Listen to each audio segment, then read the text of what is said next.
I am so convinced that most of those African people that came here illegally, I quote, illegally, they think that South Africa is rich.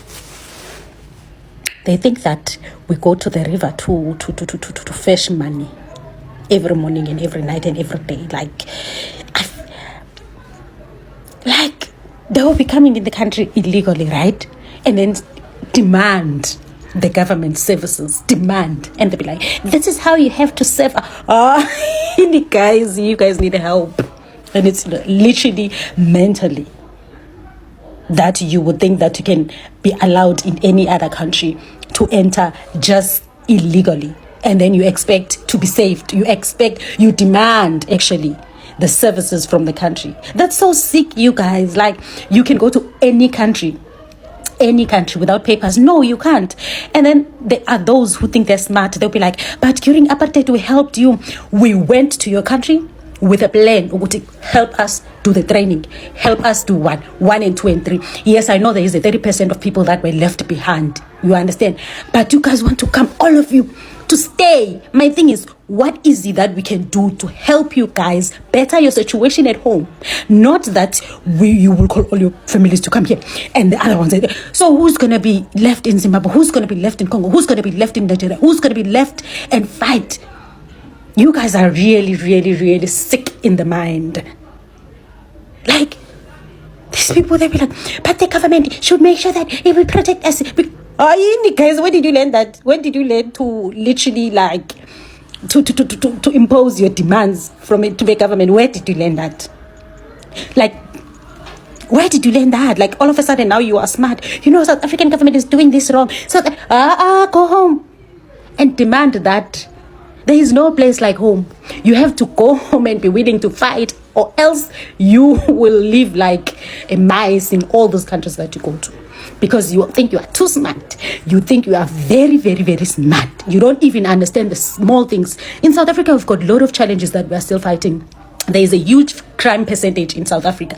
And there is unemployment, big one in South Africa. And there's a lot of other things that we as South Africans are still fighting. So if you're going to come in the country illegally, commit crime, and demand on a government. No, guys, you think, these people, they think South Africa is rich. Like, we go to the river to fetch money there with our buckets and come with it every time, like we are rich. Really, guys? South Africa, you will never know tomorrow. Even if tomorrow comes, there won't be any other of your countries, because all of you guys are here. Who's going to fight? Okay, let's say tomorrow comes and we want to run away from somewhere. Who are we going to run to? You guys don't even have a plan to fight for your countries. You don't have a plan. The only thing you are thinking of is to run. Guys, come on. Just think about it. You failed to make your demands at home. And then you go to the neighbor. I eat rice with what? Did you do that at home? Where did you learn to do that? Guys, come on. You guys are a joke. Guys, I just saw a video of this Nigerian lady who's complaining. She's currently in South Africa and she's complaining about the bad South African conditions that she's living under, right? She's portraying South Africa as a very terrible country to live in. My question is, okay, fine. Why don't you go back home?